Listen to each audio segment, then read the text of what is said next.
Hello, everybody. I'm assuming that you can hear me, I'd just like to thank you all for joining me this afternoon. As John mentioned previously, my name's Karen Sherwood, and I'm the Principal Examiner for GCSE Spanish Writing. Just for a little bit of geographical orientation for you, as we're all in, I'm sure, in disparate parts of the country, I'm actually speaking to you today just from south of Leeds up in Yorkshire. So I'm in the north. It's already getting very dark up here today. For the next 2 hours, we're going to be looking at how Spanish GCSE controlled assessments are marked. The first slide that you can see there on the PowerPoint in front of you actually outlines what the course title is today. So I'm hoping that everybody's clear about what you've actually tuned in to listen to today. Okay, so getting on with things, because we've got 2 hours, we've got a lot of information to get through, and I want to make sure that you get the best experience possible this afternoon. Hopefully now you can see what the objectives of today are, and I'd just like to very briefly cover those and have a look at them. So in the quite limited time we have today, we're going to look at the following: understanding and applying the marking criteria, and to give you an insight into how we actually mark it as examiners. When we're actually marking the 2 sessions that we currently have running throughout the year in the January series and in the June series. You're going to have an opportunity to mark scripts at a range of grade levels, and you're going to be able to compare your marks with colleagues, and we do that by the polls that were outlined to you earlier. You're going to be able to compare your marks with colleagues, as I've just mentioned, and check your marks against those awarded by the examiners. I'm going to be giving you the information about the actual breakdown of marks that were given for each of those scripts when they were marked originally by the examiners. And then what we're going to do at the end of the session today, we're going to have a look at some controlled assessment tasks, the actual tasks that have been given to candidates, and have a look and see how effective they are and how appropriate they are. The last little bit of the objectives, in recent running of these events for previous languages, French and German, we found that we've not quite had enough time for you to be able to write one of your own. So that part of the objectives is unlikely. We're unlikely to get onto that particular part, but all the other things, I think they've got the most important things covered throughout the 2-hour session that we've got. And moving on to the next slide, so by the end of the session, what we're hoping that you will have is understanding of how to use the global mark scheme to mark a piece of work, and bearing in mind that the mark scheme that we have, that you're probably all very familiar with already, some of you may not be, but the mark scheme that we have has to accommodate the whole range of candidates' performances from A star to G, and it also accommodates those that are performing below those levels and probably slightly above those levels in terms of where the grade boundaries actually sit. So good A star performances going down to performances below grade G. So, but please bear that in mind. The other thing that we're going to be looking at is that we're going to be looking at understanding the assessment criteria and how to interpret them. I'm going to give you some insights into the sorts of things that I say to assistance examiners before they embark on actually marking live scripts before the January series and the June series. So I'm going to be giving you that information. We're also going to be looking at what is meant by complex language and how it is actually rewarded. So that's one of the things that it's a question that often pops up very commonly raised at face-to-face meetings, and I'm sure it's a burning question that you've all got this afternoon, is what is actually complex language? What do you mean by complex language? And we're going to cover that in our second activity this afternoon. So hopefully that will give you an insight and something practical that you can take away to help to improve your student performance as well. We're going to understand the importance of the wording of controlled assessment tasks. That's when we come on to the final activity of the day. And the final point there, we are unlikely to get onto that, but as I say, we've got all the important things covered in the first 4 points there, I do believe. Okay. I'd just like to, before I move on, to clarify what I can't do today. What I won't be able to do today is to answer specific questions about your centre and your specific experiences of the marking of your candidate's work. All of this has to be dealt with through the EAR process, and any questions that are not related to the theme of today and the course title today should be actually directed to the subject team at Edexcel. If you've got questions about controlled assessment tasks, many of you will be aware that this the following service is actually available to you. And it's called Ask the Expert, where you can actually submit any questions or any tasks that you might have, and an examiner will actually look at them and give you feedback. So there is a service that is available, Ask the Expert, where we will actually be able to answer any queries and questions that you have that go beyond the information that we're able to give you today. Okay, so that's what we're going to be able to do and what I can't do today. So before we look at the mark scheme itself, I'd just like to run through what we as examiners are expecting to receive as a submission from your centre. Now, this is a practical element that I'm just popping into the session today. And it's come on the back of the reports that I get from each of my assistant examiners when they finish all their marking at the end of a series. They're asked to submit a feedback to myself as principal examiner, which will inform and hopefully improve the performance in the next session. And invariably what comes back is comments about what they've actually received in the packets from centres and how easy or how difficult it's made their job. So I thought it might be useful for you to know what we would like to see and what we would prefer, how we would prefer you to actually present the information. So as you will no doubt be aware, what we're expecting to see are 2 units of work from 2 separate topic areas, or they can be from the same topic area. Okay, and if they are submitted from the same topic area, they should have a different focus. The language or the vocabulary should be different. There should be no overlap of language between the 2 pieces other than things that are incidental. So that's the first thing that we're looking for, 2 units or 2 pieces of work. Now, when we actually open up the packet that comes from your centre and we pull all the scripts out, this is what we would like to see. On top, there should be an attendance register. So purely, this is sent out by Edexcel. But if you don't receive one, just a list of your candidates in candidate order, candidate number order, and the work that follows then should be in that order.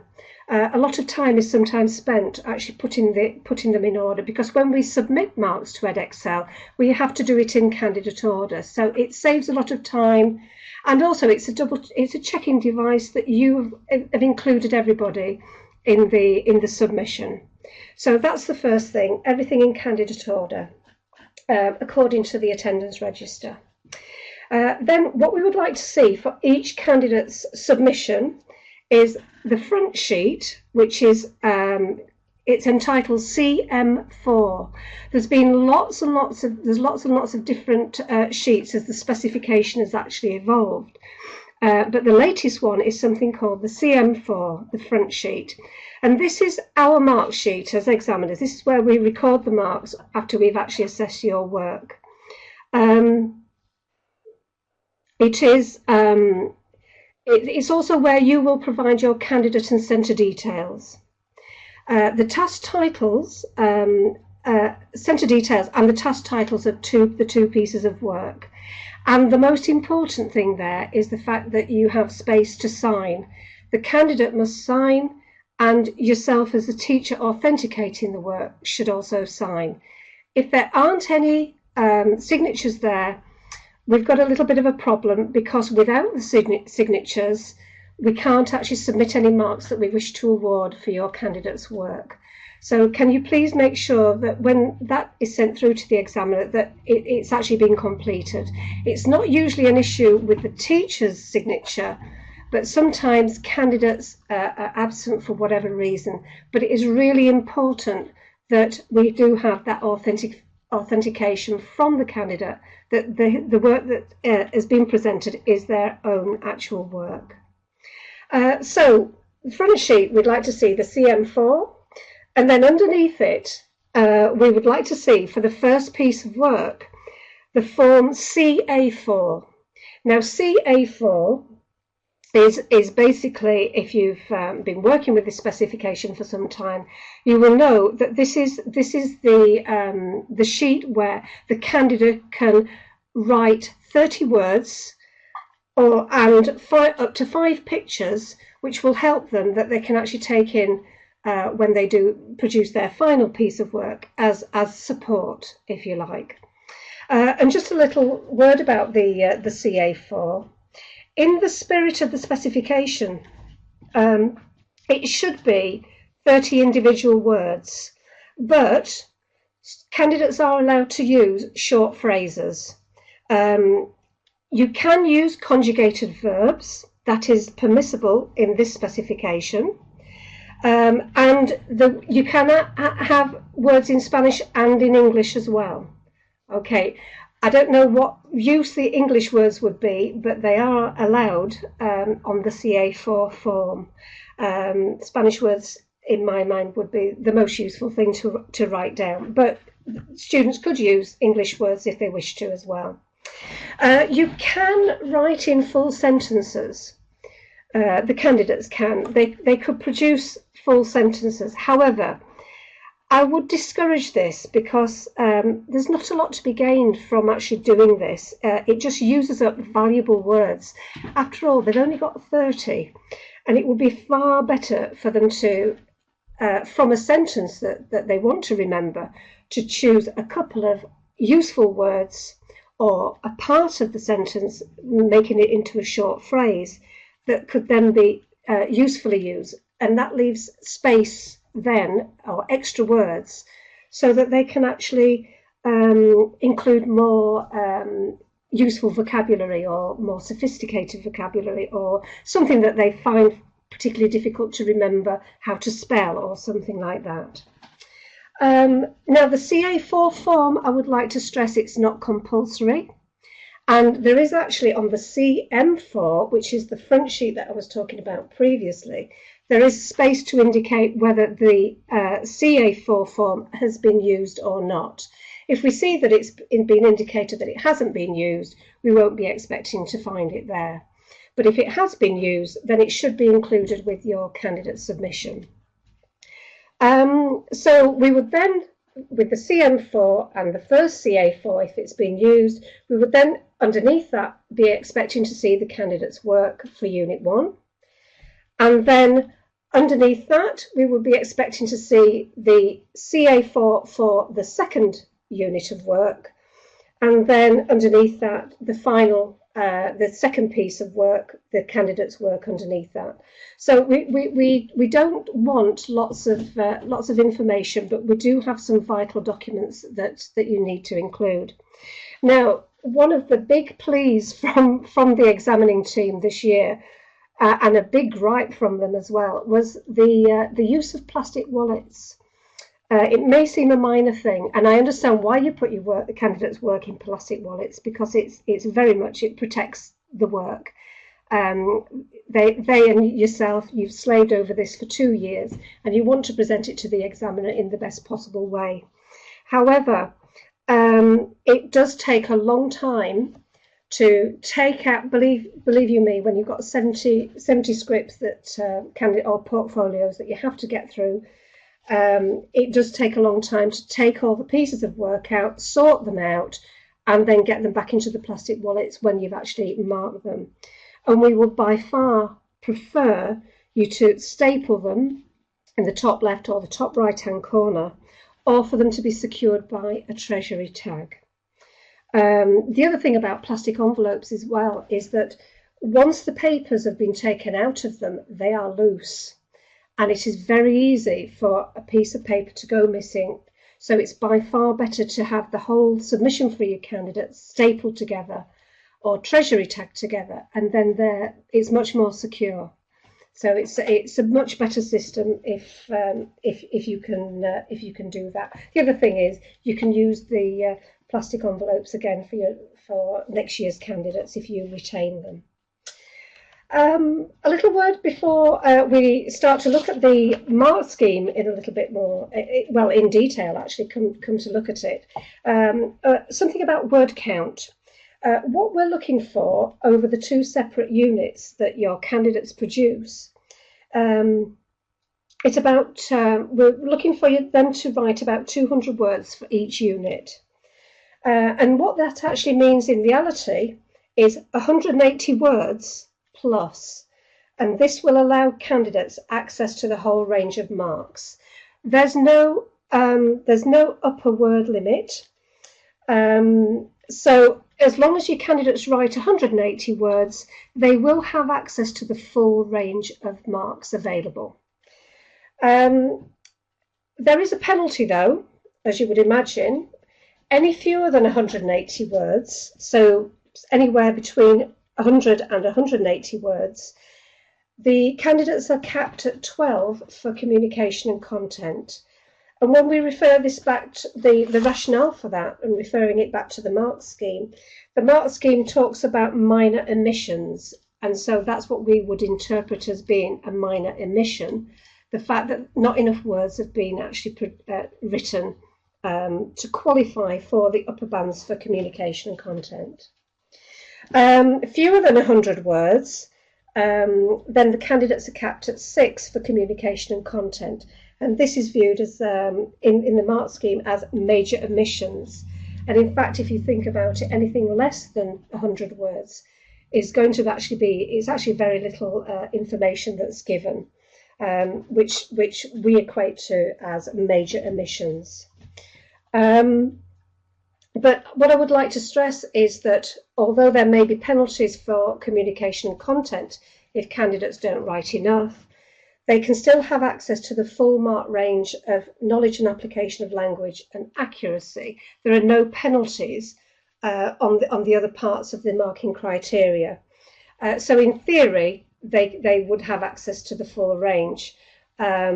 So just to let you know that that there are a couple of things there to look out for. This is standard across all of the languages, and it's not just applied in Spanish, it's applied right across the board. Okay, very much aware of time, but I hope that information is useful, practical information. So we're now going to dive straight into looking at the mark scheme.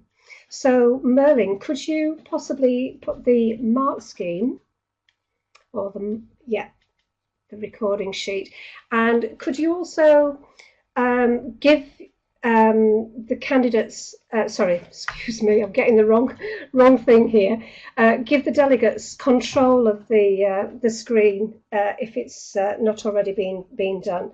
Could you just for the moment ignore activity 1, and at the top of the mark scheme that you can see there, if you press on full screen, it will actually put the screen up in full. Then you can see more of the mark scheme than the small amount that you've got there. Now, in front of me, I'm actually referring to my very well-worn mark scheme that I've used. It's ripped and it's torn and it's got all sorts of things written on it. But I hope that reassures you that even though I mark hundreds and hundreds of scripts throughout the year, I always have my mark scheme at the side of me. I always refer to my mark scheme. And I think it's really important that every examiner and teachers assessing in centres always have the mark scheme in front of them so that they can refer with every script back to the mark scheme. So I'm just going to spend a few minutes actually before we look at the first activity, which I realise is on your screen, but if you can just look at the mark scheme first of all. And I just want to give you a little bit of background and a little bit of insight into each of the criteria. Now, first of all, looking at communication and content, there are 15 marks available for communication and content. And communication and content is basically, we're assessing the information given and how clearly that information is conveyed to the reader. We ask ourselves, can I understand what the candidate means, regardless of grammatical accuracies? We look at the organisation of the piece of writing. We consider how well the candidate can develop ideas, and that's really important, developing ideas, giving opinions and descriptions. And you'll notice, not on here, but in the published mark scheme, in the specification, the one that you'll probably be more used to looking at, there are a number of bullet points that actually sit within each band of the criteria. Each band has this number of bullet points. And what this mark scheme is, I've mentioned before that it's a global mark scheme, but it's also a best fit mark scheme. When you look at a piece of work, it may have some elements of one band, but it also it may have some elements of another band, either above it or below it. So deciding which band has the most evidence will decide on where you actually place your mark. So, for example, I'm often asked, how do you decide, for example, if it's a 7, an 8 or a 9 for communication and content, because you've got the same descriptors for the 3 marks. And what I would say is that if the piece of work very clearly sits and covers everything in a band and it doesn't stray upwards or downwards, i.e. there aren't any elements of the band below or the band above, then you would be looking at awarding the middle mark in the band. If, for example, there are some elements of the band above, then you would be looking towards awarding the upper mark in the band. And if there are some elements of the band below, then you may be looking towards awarding the bottom mark in the band. That's a very sort of crude, well, it's very effective actually, but sort of a crude way of looking at it. But it is useful as a measure, because we have 3 marks in a band and you've got the same descriptors. How on earth do we decide on the mark? But that's the way that that examiners look at it. Are there any elements of the band above or the band below? If not, then they're going to be in the middle. I have a question that's been posed to me. Should we discourage students from writing 250 to 260 word tasks? And also, if students use a word in Spanish and the English one next to it in the CA4, would this count? All words count. So yes, translation. So the Spanish word and the English word, that's 2 words used up out of the 30 words.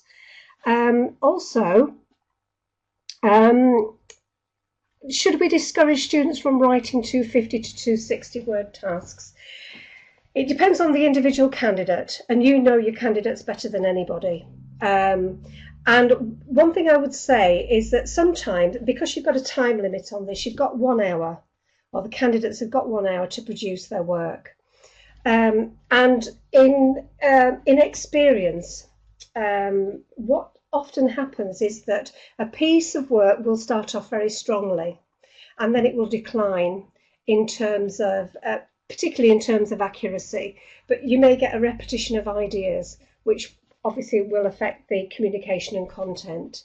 So I would say if your candidates are able, it is a way of showing, if you want them to produce 250 to 260, I wouldn't discourage it as long as you're sure that they are able to carry the piece through, and the accuracy and what they're actually writing and communicating isn't affected by doing so. I hope that question's actually covered there. So again, sorry about that. It very much depends on the individual candidate. Okay, so communication and content then. An important word that pops up in the communication and content grid is this word ambiguous. Ambiguity is, just to give you an example of what we mean by that, is that where a word has been misspelt or the wrong tense or time frame has been used and it changes the intended meaning that the candidate had.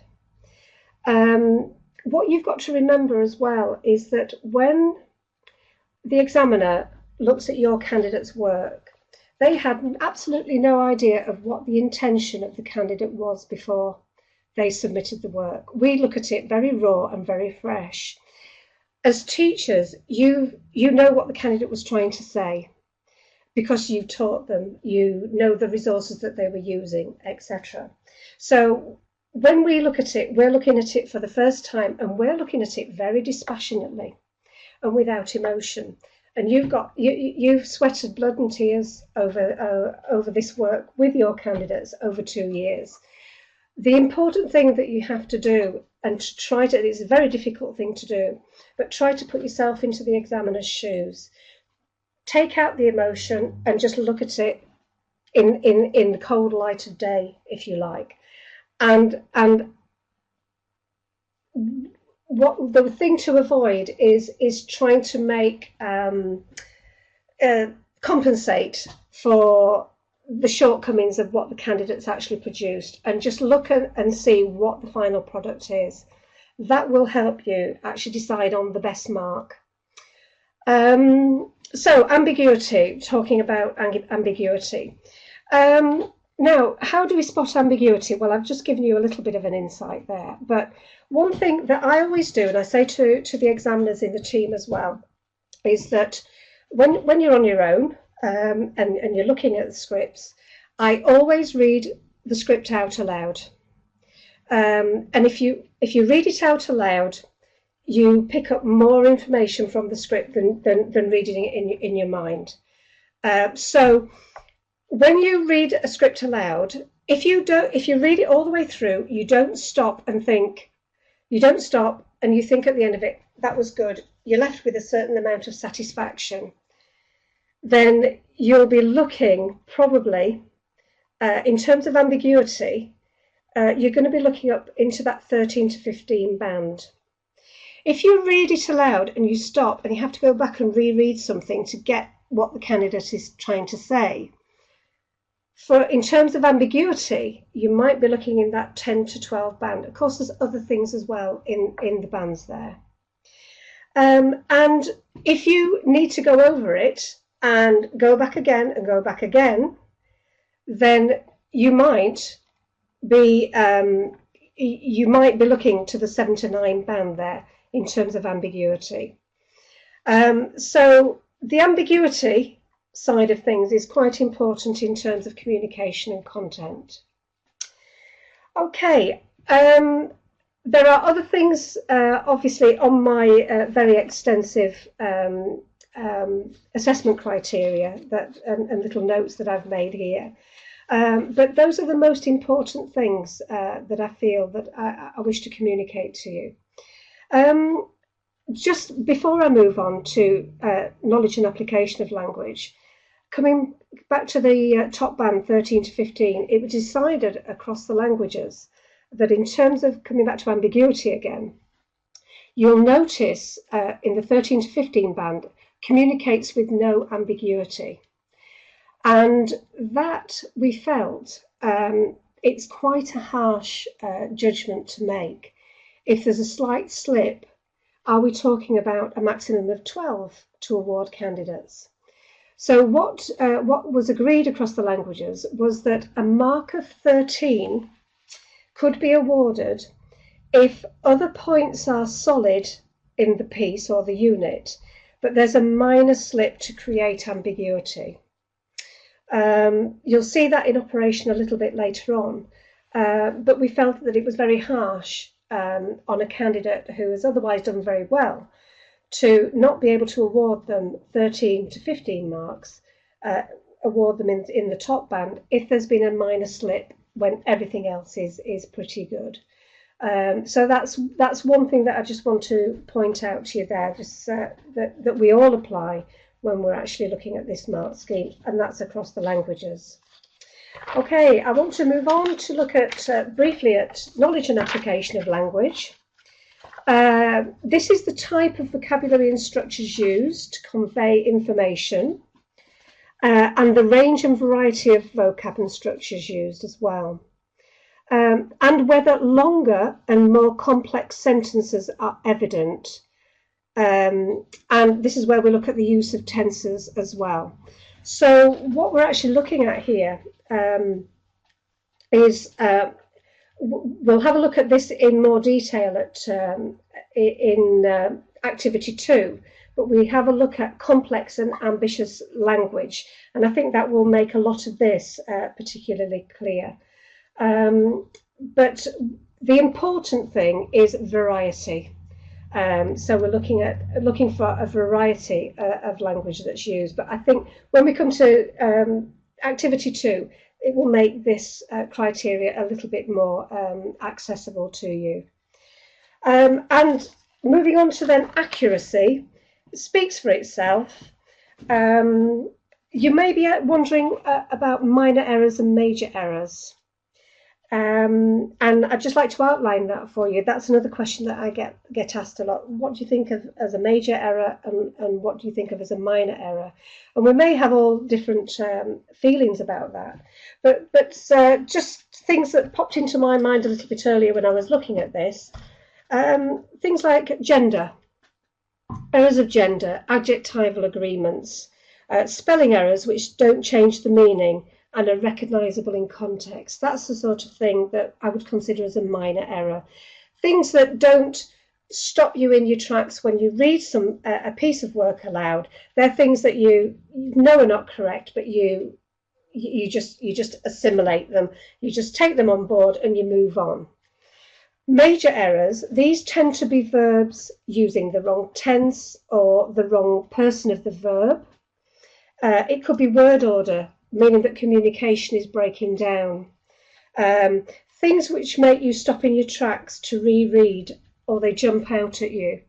So when you're reading something, this is why again it's important to read something out loud if you possibly can. Choose the place where you do that, obviously.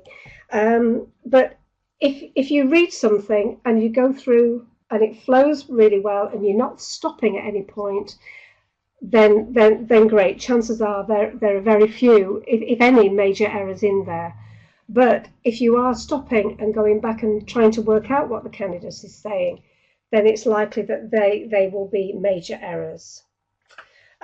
So I know that's very brief, but I am concerned that we do get on to something a little bit more active for yourselves. And so we've already got online, Merlin has kind of already put online activity 1 for us. So if you would like to have a look at the script, and we've called this the demo script, online activity 1. And what I would like you to do, you'll notice you've got the polls at the side that have been given, and these relate currently. These ones relate to communication and content only. So what I would like you to do, and I'll give you a couple of minutes to do this, is have a look at the task. Please ignore that it says task 14 on the top. It was used for something else in a previous life. And could you read through that and could you complete the poll? And I will give you, I've got 16:38 on my computer here. I will give you 5 minutes to do that, if that's okay. And we'll just see where we are with the polls after that time. Okay, thank you. Hello, everybody. I hope you can hear me again. Debbie, sorry, I've just been asked what was the task. The task should be, if you scroll down, you can actually see the task. Sorry, I should have highlighted that to you. It's about holidays. It's a general title. You may wish to include the following points. That's an important point actually there, that the wording of your tasks is important, because you may wish to implies that the points following don't have to be followed. But if you write something along the lines of must or should, then as examiners, we actually do look at whether all those things have actually been covered. And if they haven't, then a maximum mark of 12 can be awarded for communication and content. That complies with what it says in the mark scheme here, minor omissions. So depending on what's actually been missed, that mark may actually go down as well. Pretty standard task on the general title of holidays. Another question that's been asked, and how many words is it, please? 213. I'm a big counter of words. I certainly don't count all of them in the summer series, but and we don't count words, just to let you know that. If something looks short, then that's when we will count words. But generally speaking, we don't. But for this purpose, it's important that you know it's 213 words.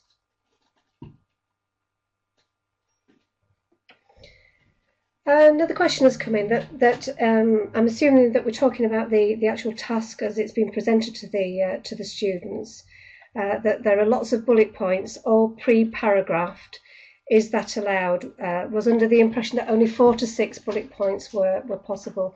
There's nothing in the specification that gives you guidelines on how a task should actually be laid out. I'm assuming that this task was laid out in this way because to support less able candidates or slightly weaker candidates, although it can be attempted obviously by the whole range of candidates. But there are no limits on the way that the tasks should be laid out. But obviously this one, it's very prescriptive. And it may suit a less able candidate more than a more able candidate.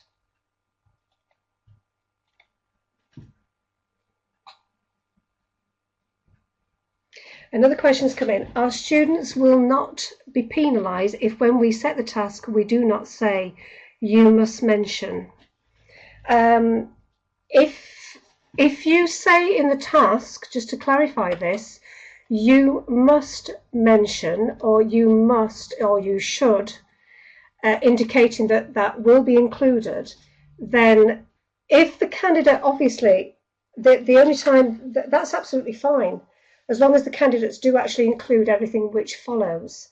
If they don't do that, then there will be a problem, because the maximum mark that they can get for communication and content is 12.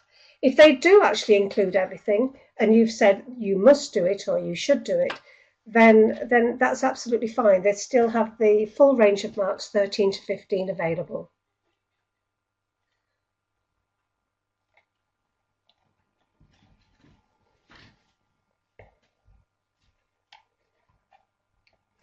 Okay, I'm going to move on because obviously we've got a couple more things to get through today, some more scripts to look at. So Merlin, can you publish the polls that we have so far?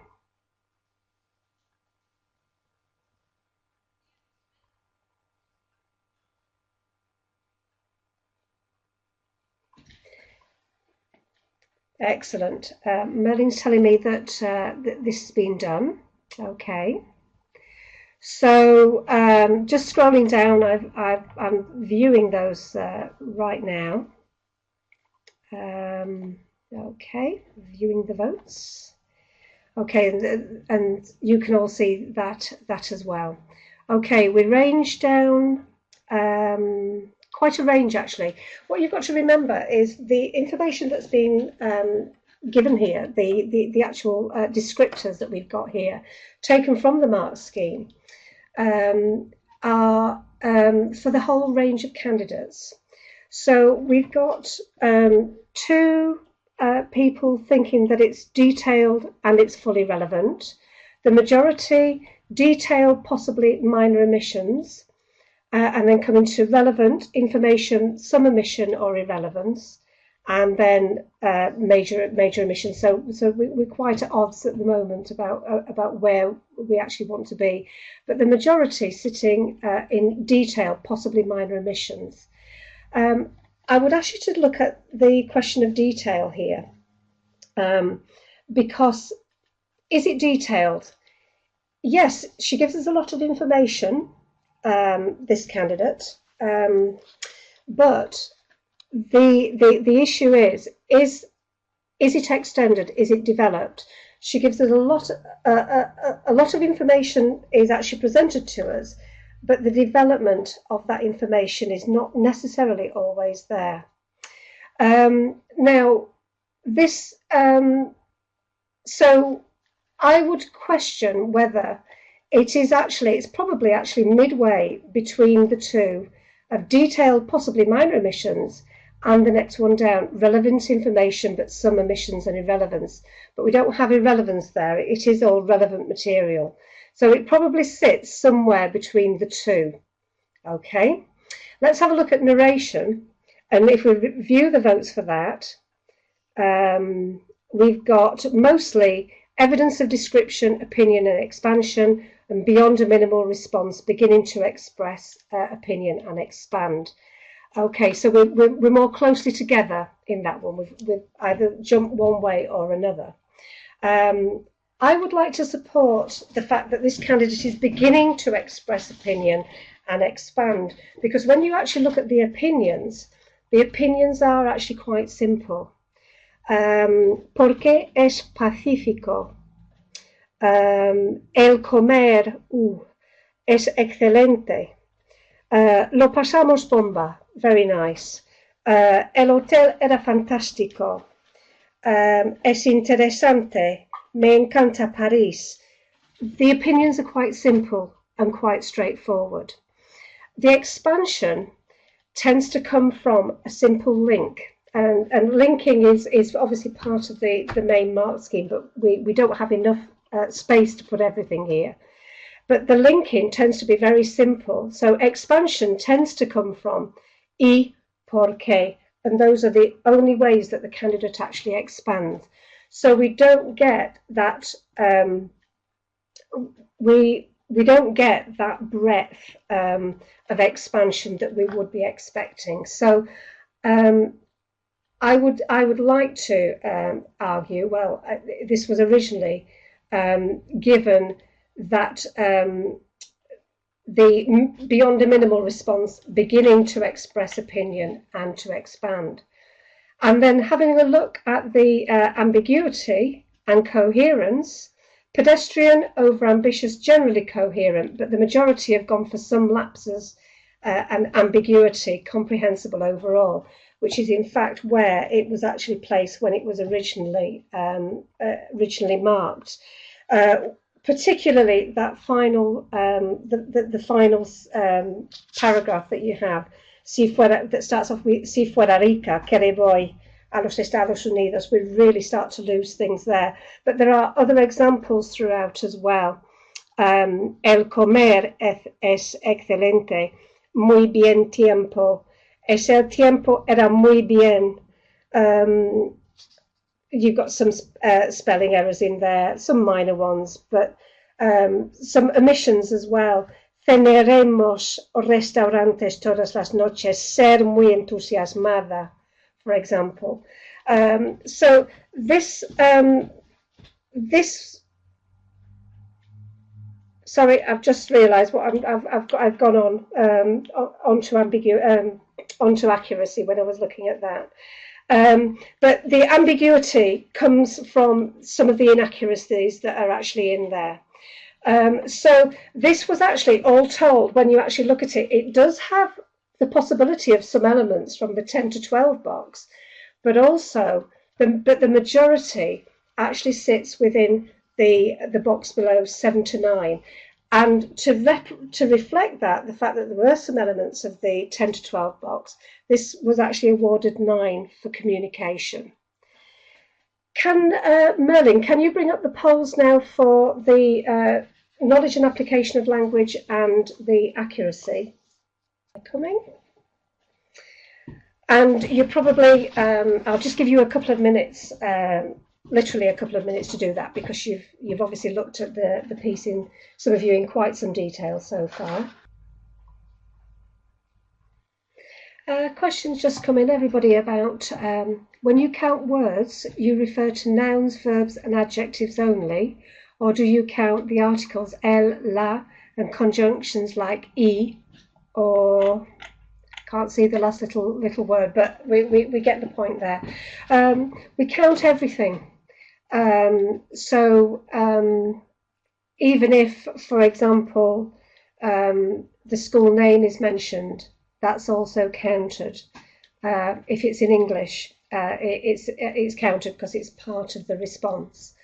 That may, although it may comply with the word count, it may actually, many words in English, proper nouns, for example, names of family members, and places and things like that, may actually affect the marks that can be awarded for knowledge and application of language. But we do count everything, including the articles el, la, y, for example. Everything's counted. Okay, everybody, if you could just pop in your final votes, and Merlin, could you post the polls on those two? I think things are looking quite good, actually. I've got a little bit of an insider view as the scores on the doors have been coming in. Okay, hopefully you can see the results of the polls there from your colleagues. But we're looking at, first of all, knowledge and application of language. And the majority of you have gone for, in fact, all of you, from what I can see here, have gone for the middle of the road, that vocab and structures are appropriate to the task, including subordination, tenses and adjectives.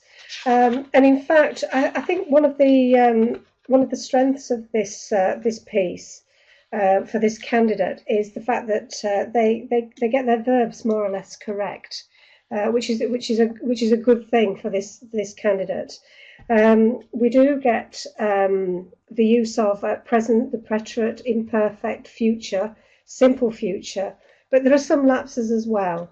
And there are some attempts at more complex and ambitious structures which are not successful, which keeps it into that middle band. So this was actually, when it was originally marked by the examiner, was given a mark of 6 for knowledge and application of language. And then for accuracy, the vast majority of you have gone for the middle point. What you've got to remember about accuracy as well, it's an easy thing, and yes, sometimes it's a tricky thing, because we have 5 marks, 1 to 5, well, not to 5, there's the possibility of 0 as well, but 1 to 5 to award for the performance of every candidate. And so sometimes something that you would award 3 for, it will look very different to another one that you would award 3 to. So you've gone for the middle line there. Fairly accurate in straightforward language. It is. The problems start to come when the candidate tackles things that are a little bit more ambitious. So all in all, this piece of work, it was awarded 963. Merlin, can you possibly come back up to the PowerPoint? And on the PowerPoint itself, you've got the grade boundaries. And you can see there, this was last summer's grade boundaries. This candidate would have been awarded a mark of 18. If the second piece, and I'm not sure what that was, I'm just looking at this individual one, but if the second piece is of a similar quality and was also awarded 18, then that candidate would have been given a mark of 36, which is comfortably into the grade C. And I hope everybody agrees that when you look at that overall, that you feel that it's a decent grade C performance. You will see a lot better than this candidate, but they secured themselves a grade C, certainly with this piece of work. Okay, what I would like to do now is to go on to activity 2, which is moving away from the script again, but we've talked quite a bit about complex structures. So, Merlin, could you put the complex structure list up, or the grammar list, and an open chat box? And what I would like everybody to do, just to check that you're still here with me, everybody, what I'd like you to do is to write in your thoughts about what you think of as complex language in Spanish. Just type anything in there and throw it all into the pot, and we'll see what we've got. Lots and lots and lots of things coming in here. Subordinate clauses using que, donde. Yes, something a little bit different from the common one is porque, that's used across the board. But when we see something a little bit different, that's the sort of thing that we're looking for. Suelo. Lovely. Si tuviera la oportunidad. Yes. Exclamations. Yes. Subjunctives. Yes. Object pronouns. Lo mejor es que, lo peor es que. Complex tenses like the subjunctive. Subjunctive appears a lot now. A lot of what you're writing here, si fuera posible, si pudiera, si fuera rica, cuando, plus a subjunctive with a future time. We do see them a lot. They're becoming more and more commonplace, and some less able candidates are using them as well. It's not always an indicator of proficiency with language. There's got to be other things there as well. But we do. But if a variety of complex language with a subjunctive in there sort of is sort of the icing on the cake, if you like. Variety of tenses, connectives. Buenísimo. You can all see these things coming in. Comparative superlatives, ya que, idioms, yes. If they come, it tends more to be sort of, that's the sort of thing that we're looking at for A level. But some idiomatic phrases where they've not just translated directly from the English, but they know how to manipulate language. Who, what, when, where, extra details, yes. Tener que. All people of the verb, another useful one there. Lots of interesting things coming out of that. Now, if you have a look onto the grammar list, and if you scroll through your grammar list, you'll come on to Spanish higher tier. And there you've got another thing where prior to that you've got a list of foundation information. So all of what's in the foundation is expected to be mastered, if you like, for want of a better word, by higher tier candidates. But when you come to higher tier specifics, it goes through a number of things, a number of extra things that are actually mentioned there. I do apologise, under verbs, it was pointed out to me at a standardising meeting last year that you'll probably, most of you,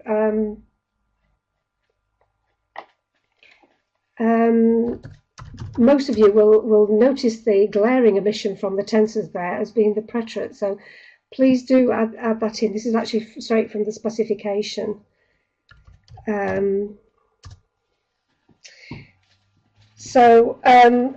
But I've got a few extra notes that you may wish. Remember that you'll be able to listen to this recording again in the future. It may be something, if you've got a pen and paper handy, that you would like to make some notes of other things, so sort of more practical things that I think might be quite useful rather than this list. By the way, this list isn't prescriptive. It's just giving you some ideas of the sorts of things that we consider to be complex or ambitious. Complex, ambitious is used, both words are used in the mark scheme, and they both basically mean the same thing. Okay, so just for your extra information here, I've got a list of things that I've jotted down in conjunction with colleagues from other languages and also other principal examiners for Spanish as well. What we like to see is a variety of verbs, not necessarily past, present and future. That's not necessarily what we're looking for anymore. But what we are looking for are tenses, 2 time frames within each unit. And I say time frames, I know that that's a question that comes up. Are we looking for tenses specifically? Are time frames valid? And for this specification, yes, they are. What we're looking for are 2 time frames within each unit. A question often pops up that do we have to provide 3 time frames or 3 tenses across the 2 units? And the answer is no, no longer do we have to do that. The only thing that we're looking for are 2 tenses or 2 time frames for each unit. We're looking for things like the person and the tense and the time frame to be correct in context. So some precision in the writing by the candidates there. 2 past tenses, for example, in the same sentence. For example, cuando caminaba por la calle vi un accidente de coches. So this shows that candidates can manipulate language.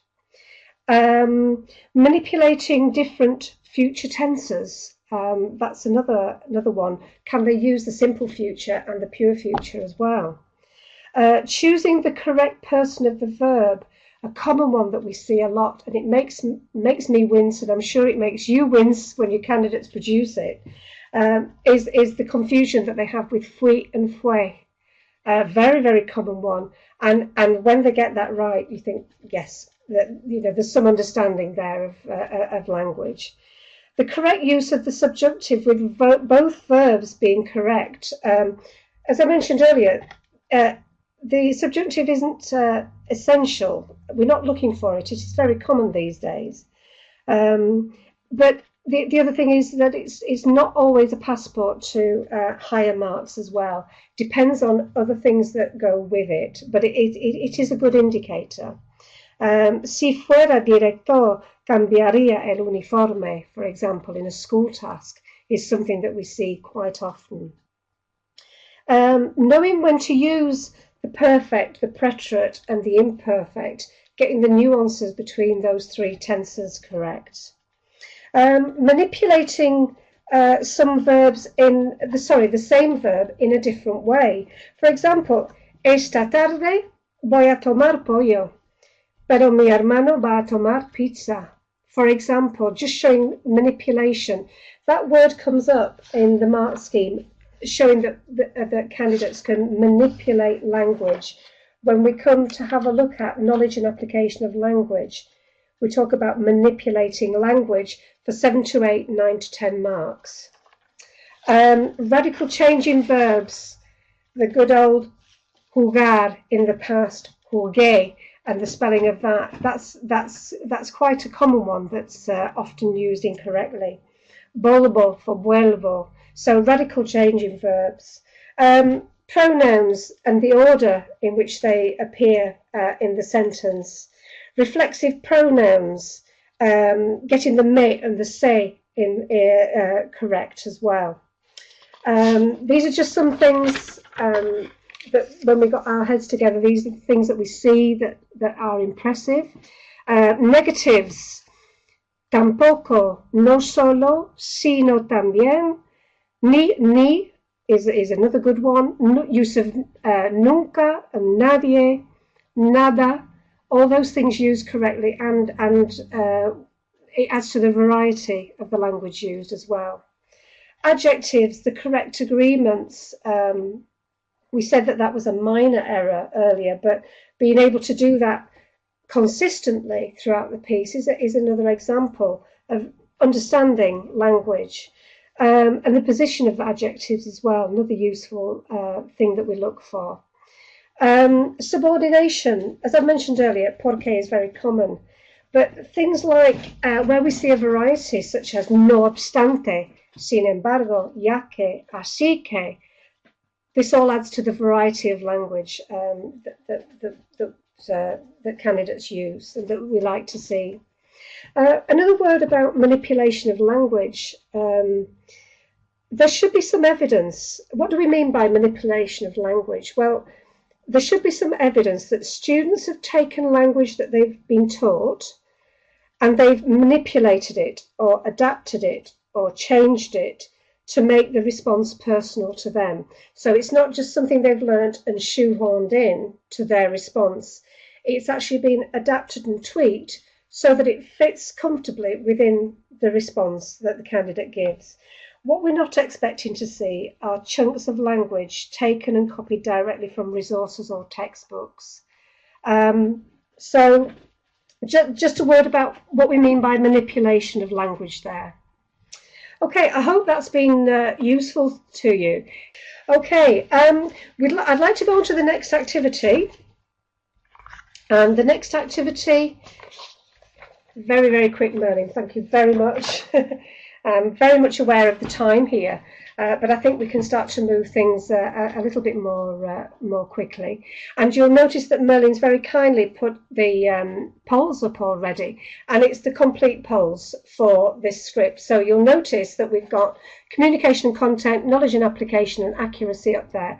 But what you will notice is that we don't have the full range of marks. It's very difficult to get everything onto the screen.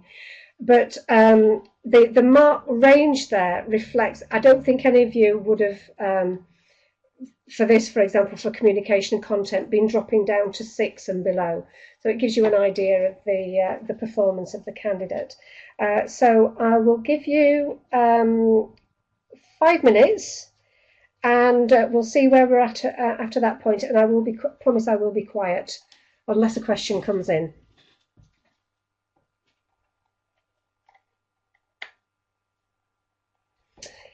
Another question's come in. Would I say that for higher ability students it's better to give them a title and no bullet points? I would certainly say that it's giving more able students that little bit more freedom and flexibility, if they can cope with that, means that they create something more original in their response. And quite often, when you actually give candidates a more directed piece, it can restrict them to producing something very formulaic. So what I would say is that, yes, the more able your students, the more freer that you can be with the title and less restrictive. They tend to be more creative with that. But obviously, less able students need that little bit more structure. There's nothing wrong in theory when you submit your candidate's work or when you're getting them to produce tasks, is that they could each have an individual title and task. Quite difficult to do, I think, but given the amount of students that you're going to be actually dealing with. But in theory, that could actually be the case.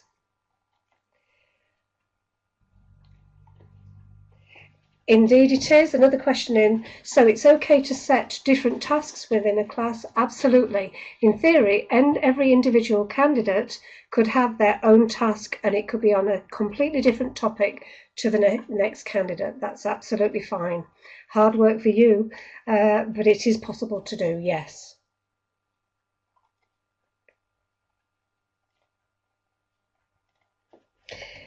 Okay, shall we have a look at the polls then and see what we're dealing with here?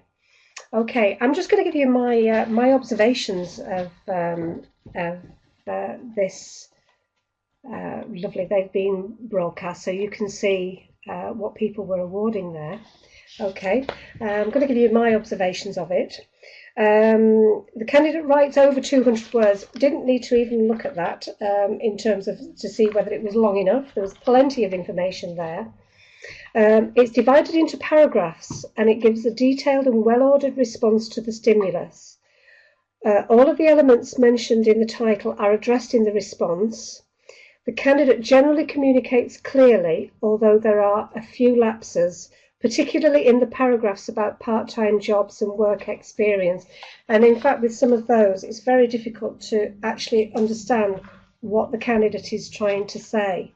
Está 3 años y 7 años, está siempre muy portarse mal. Tener bien tiempo, pero no gané. Me recibió a me desconocida el tíos. Not really sure what's happening there. On the second page, también tener ayudar menos chico con el dólar del oído. Yes, you might say that this is accuracy, but it also impinges on communication. We can't understand what the candidate is trying to say there. But a lot of it does communicate clearly, and we have to recognise that. It's a positive mark scheme that we're looking at. There are plenty of examples of opinions which are justified, which is what we're looking for. The response is generally coherent, but there are some parts which do not communicate at all well, which are the ones that I've just pointed out to you. The response is judged to be somewhat overambitious in parts, where the candidate gets a little bit more complex, or the language used gets a little bit more complex. Because basically, if you look at the first part, yes, there's some nice language in there, not disputing that at all, but it's quite pedestrian, isn't it? When you actually look at it, talking about themselves, their family. And the information given is sometimes quite ordinary. The language that's actually used is quite straightforward, talking about hair and eyes and things like that. The paragraphs were fairly well linked. The entire response lacked a certain flow, given the amount of elements which the candidate had to include from the title given. And I think there's a problem with a title like this. You've got very disparate things here. Myself, my family, work, future ambitions. So what you tend to find with a title like this is that the flow is not there. It tends to be disparate elements that are then forced together. So what actually was awarded for this candidate, and this was actually used at our standardising last year, 4 of you are there, and we're right in the middle of that 10 to 12 band. I know that some of you have gone higher, but I hope that my reasoning has helped you to see why we actually awarded the mark that we did. For knowledge and application of language, what we've got here, it uses quite a wide range of vocabulary and structures relevant to the task. Some attempt at using ambitious structures with varying degrees of success, coming back to what I was saying earlier. There's a range of tenses generally used correctly. Examples of the present, the imperfect, preterite, conditional, future and present subjunctive. There are some errors with verbs. Therefore,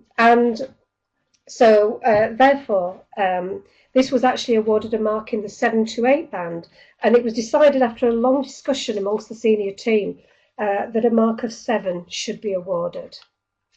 So I think most of you have gone for a little bit higher than that, but I hope that helps to see that justification there.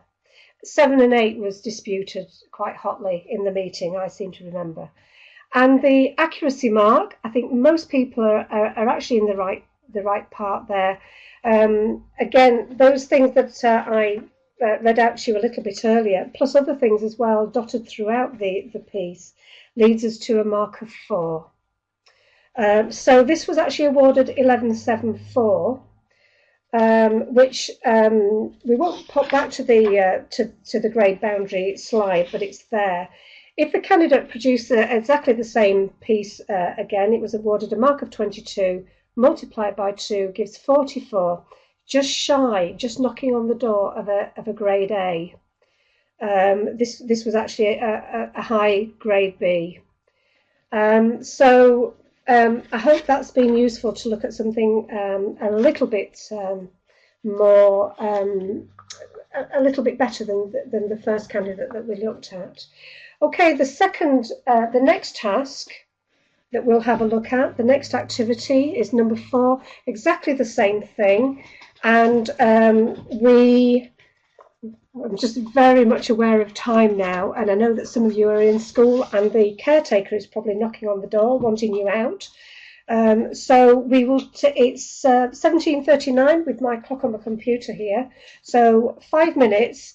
Again, I think this one, although it's lengthy, should be a little bit clearer. But please, can you look out for communication and content and the ambiguity? Let's see if there's any ambiguity in there. Okay.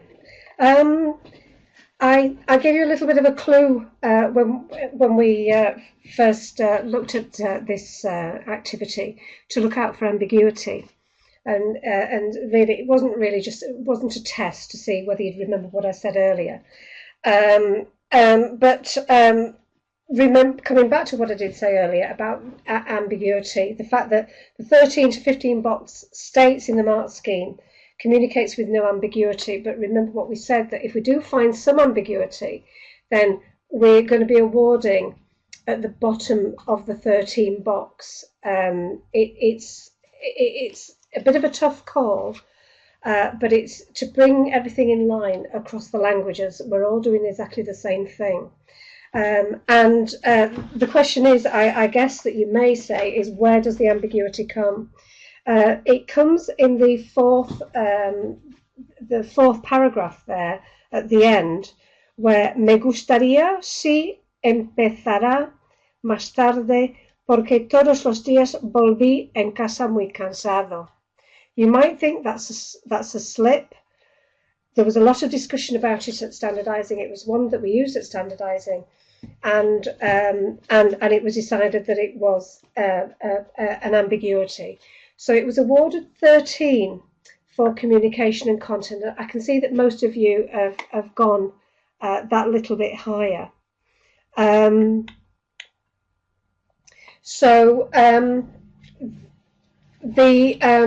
it was awarded 13. However, interestingly, for the knowledge and application of language, we actually differ there.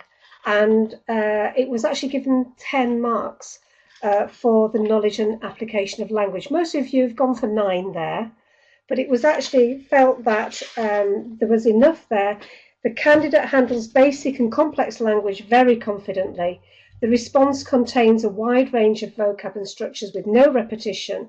More complex structures include a variety of tenses, negatives, subordination, C clauses, more complex sentences containing verbs using 2 different tenses. There's a clear ability to manipulate language.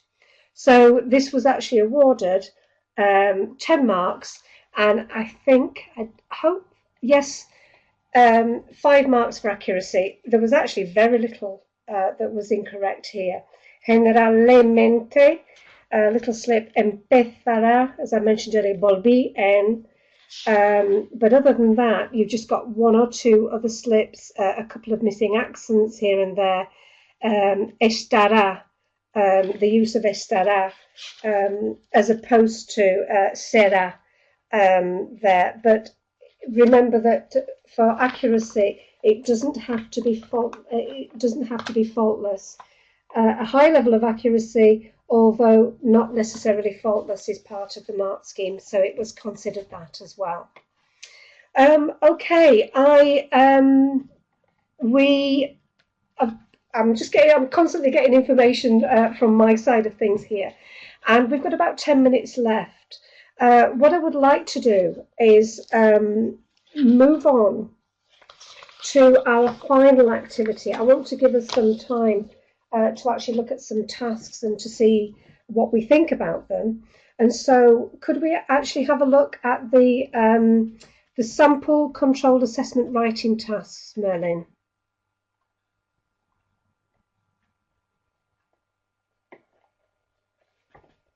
Okay, and you've got some boxes at the side for you to jot down your observations of the tasks there. And there are actually three questions. Is it a good task and why? What are the good points of the task and how it could be improved? So if you have a look at the three sample tasks there, we've chosen them because some are better than others. And just pop down your observations and I'll pick those up and we'll have a look and give some feedback on those. There's a question that's popped into one of the boxes which I'd like to answer here. And it says, sorry, just finding it. Should there be a maximum of 75 words for the task? There's no prescription about a number, maximum or minimum number, for any task that's given. The 70 words, I think, that you're thinking of, the 70-word limit is for when you're writing stimulus material for speaking tasks. So here, there's no limit to how much information that you can actually give. Okay, just to ensure, I'm really conscious that you all want to get home this evening if you're not there already. So let's just have a little look and then we'll have a little bit of a debrief at the end here. Sample one. Yes, as you've picked out, the key thing here is the fact that the candidate has been directed that they should answer the following questions. Therefore, as examiners, we are looking for coverage of all those questions. And as many of you have said, too many bullet points. So if there's something missing, even a very good candidate will be capped at 12 for communication and content. So there's a flaw in the actual making of the task there. Where you read German, because we're using the same materials across the languages for continuity and consistency, you can change German for Spanish, obviously, it doesn't really matter. Notice what the task title is, your favourite TV programme or film. So that's what we're looking for. And some of you might have noticed that when you actually come, I don't know if you can see my cursor or not, but when you come to the bottom couple of bullets, what did you watch last night? Unless it's the favourite TV programme, you're starting to go into the realms of possible irrelevance. So when you actually write your bullet points, you must make sure that it will lead the candidates to address the task title. Which other programmes or films do you watch? Well, that's not to do with the favourite TV programme. So just watching out for something like that. But the points that you've all made, and if you have a look at them exactly, sort of spot on, it would be better suited to less able candidates. Some of you have mentioned that because there's more structure there. More able candidates, as I've mentioned before, they can feel very hemmed in by something like that, and they cannot show their true potential. So it's probably got an audience that's a less able candidate than other more able candidates. The second one, we've got quite an interesting one. This was actually one that was actually submitted by a centre writing a report in French about this event. But this one, more suited to your higher higher candidates, the second sample. Remember that something like this, organising a charity event, if it's not relevant to your candidates, organising a sports event, a music event, an exchange, or whatever it may be. And the fact that it says you could mention, which is a good thing. And also you've got a little bit more freedom for the candidates to actually develop information. Okay. So probably this one is a little bit better for more able candidates, but equally it could be adapted for less able candidates with a little bit more, in terms of sub-bullet points, a little bit more structure added to it. And the third one is very common. This is the one that we do see a lot about holidays. Somebody mentioned that it's not relevant to somebody who doesn't take holidays. Yes, you've got to actually think about your target audience and the types of tasks that you set your candidates. But this sort of structure of where you went last year, where you will go next year, it's a very stock, very standard type of task. But there's a potential for repetition here of ideas and language with just a change of tense. Say where you went last year, and you've given those bullet points, and then say where you would go next year and why. So the potential for repetition, which you've got to be careful with that, because obviously that's going to affect communication and also the knowledge and application of language as well. There's a lot of information here to be covered in 200 words, as it's suggested at the bottom as well. So there's some things that they could be improved greatly, all of them, but they're starting points for you to have a look at, looking at potential pitfalls and potential good things that you could include in your own samples as well. Now we are coming up. We're just after 6 o'clock by my time here. That's Yorkshire time. You may be on different time, wherever you are. And what I'd like to do is just to say thank you very much for attending this afternoon. It was actually my first session doing an online session. It's been very strange just talking to a screen and talking to myself here. But I've thoroughly enjoyed your company. I'm going to now hand back over to Merlin. I hope I haven't missed any vital questions. I did notice that there were some things, some questions about grade boundaries and things like that. And really, it's not the place for me to actually comment on those. So any issues, any questions about grade boundaries and the intricacies of all of that, if you could address them to the subject team at Edexcel, they will respond to your queries there. Okay, thank you very much, everybody, and I'll just pass over to Merlin to finish off this evening.